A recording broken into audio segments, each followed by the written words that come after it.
Hi everyone and welcome to English Acquiring and Vocabulary Building Studies.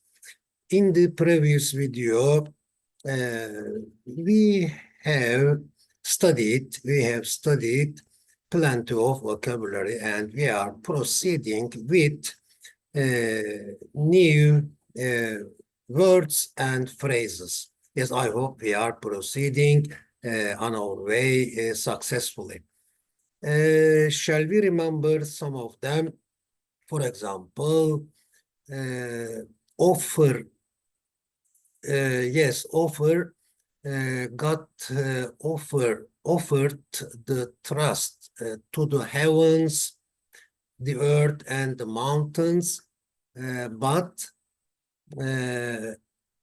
they refrain from. They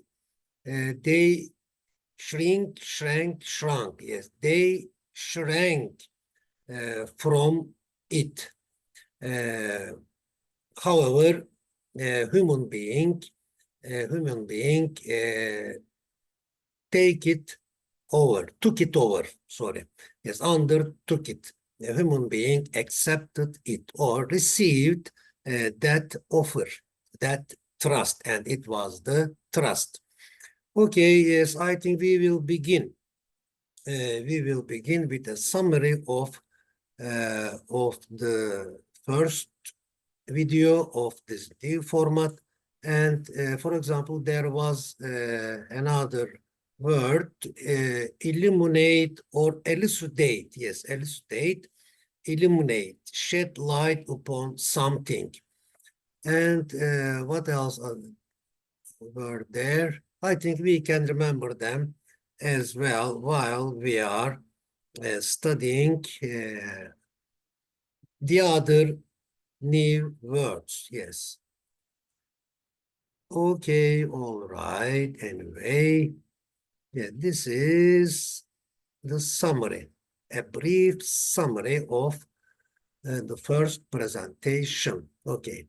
There were really distinguished and distinctive critical points. For example, the first point was this: the eye is only one jewel or gem of the trust, but it plays a profound role in shaping our self, our identity, and personality. It evokes fear and trembling. Yes, because mountains, heavens, and earth were afraid of it. They were afraid of assuming it or undertaking it.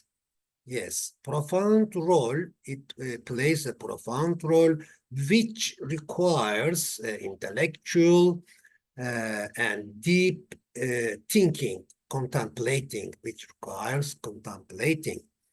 The second point, I think, was this: the eye is a talismanic key to unlock, to reveal, to unravel. These are all useful and synonym for each other. Useful words, and they are synonym for each other. Clarify, disclose, decrypt, and decode. Unveil, yes.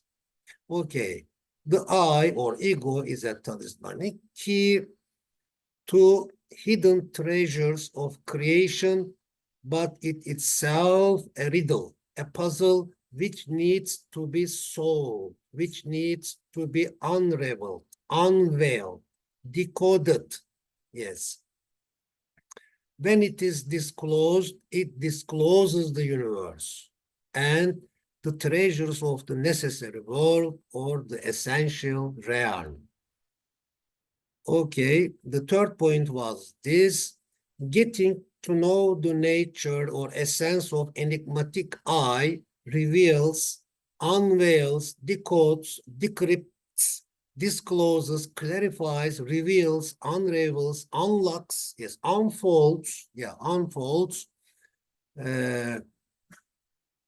perverse, yes, getting to know the natural essence of enigmatic I reveals, yeah, reveals, unfolds, not only itself, but also the secrets of the universe and the treasures of the necessary world, the essential realm. Okay. So first and foremost, the ego, yes, ego should be known. Then it will be easy, or it will be easier to know the universe. Okay. Now, Harmony 5, Tour 4, Trip 2. Okay, treatise means an elaborate literary composition presenting a subject in all its parts. Yes, treatise means booklet is a kind of booklet, but scientific booklet. Intimation, implication, yeah, to imply something. Okay. Enigmatic as an adjective means mysterious, puzzling, ambiguous, unclear, and hidden. Yes, it exists, but it is hidden. Dominicality, greatness, supremacy, lordship, yeah, dominion, power, authority. Okay, a unit of measurement is also an excellent concept. Yes. Comprise, again, it has a few synonyms. Yes, we should be aware of them. Comprise also means include, contain, embrace, be composed of, encompass, enclose, be made up of, consist of, yes, especially a comprehensive list of parts, comprise. Okay, we have discussed this problem. Yes, we will go on reading that booklet, 30th word. Okay. We have discussed this problem as follows in my Arabic treatise, Shemma. The name of the booklet is Shemma. In English, Intimations. Okay. The key to the world is in the hand of man and is attached to his or herself.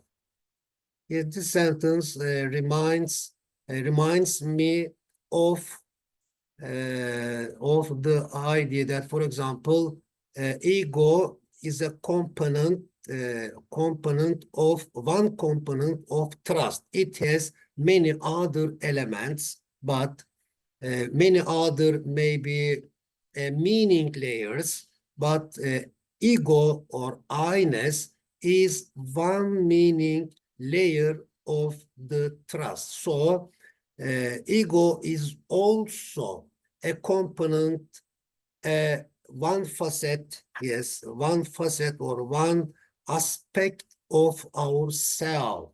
There are many other elements, abilities, tools in ourself, but ego is one of them, and it says here, it is attached to ourself.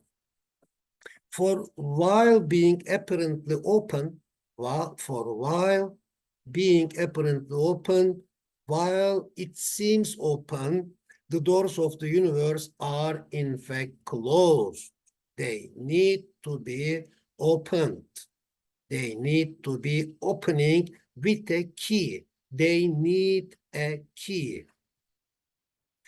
God Almighty has given to man by way of a trust such a key called the I, ego, I-ness, yes, that it opens all the doors of the world. He has given him an enigmatic I with which he may discover the hidden treasures of the creator of the universe.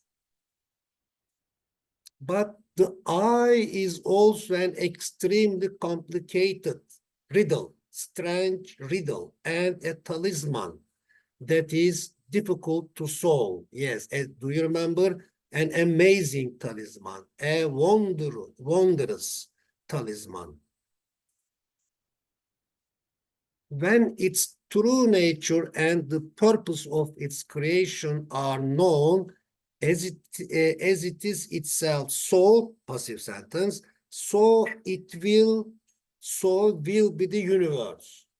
Yes, so will be the universe solved, understood, clarified.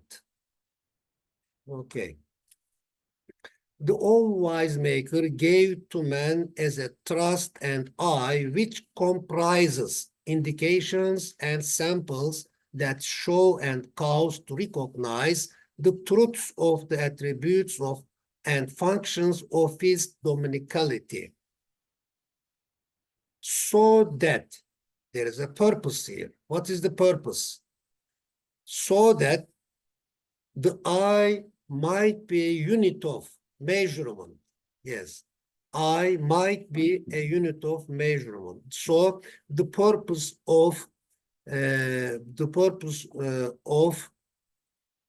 I is to be a unit of measurement, just like meter, yes, kilometer, barometer, thermometer, yes, a unit of measurement. And the attributes of dominicality and the functions of divinity might be known. This is the second purpose.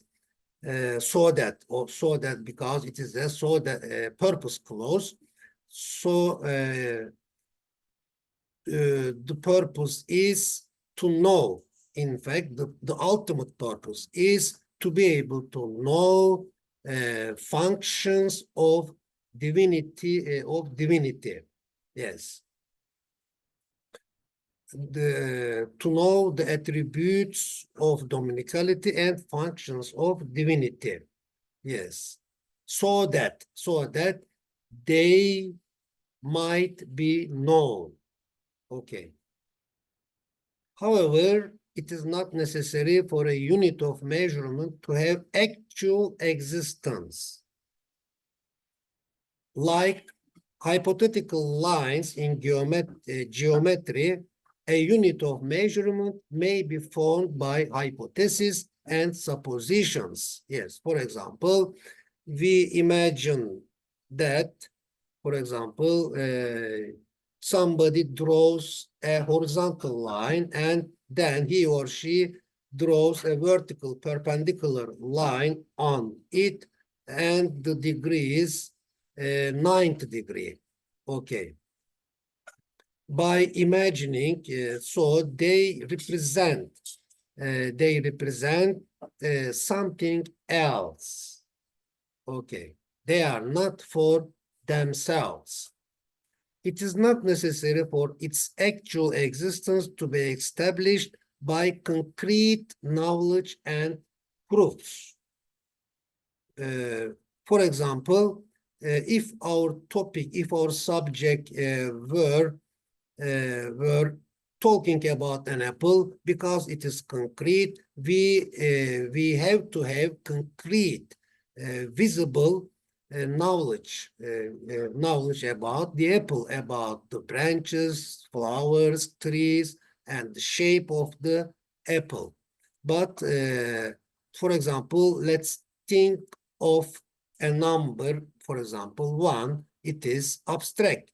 We cannot touch that number. It is not for itself, it is for something else. For example, 1 apple, 1 bird, 1 tree, 1 man, 1 house, yes, 1 star, 1 river, 1 mountain, 2 mountains, 3 mountains. They are not for themselves. Numbers are not for themselves, just like numbers.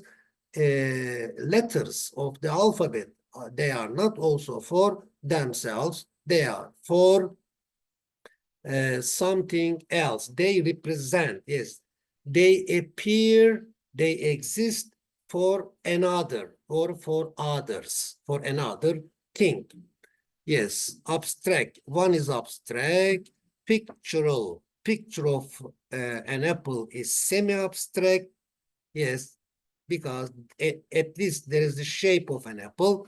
Manipulative apple is semi-concrete. The shape is wrong, but it is round, kinda shape of an apple, but the real apple is concrete. So it gives us concrete information, concrete data, and we can acquire concrete information about an apple. Okay. Yes, this is all for now, and I hope again we will acquire new words successfully, seeing them, recognizing them, using them, reading them in a context. Okay, so bye for now. See you in the next video. Sorry. Okay. I wish you a good day.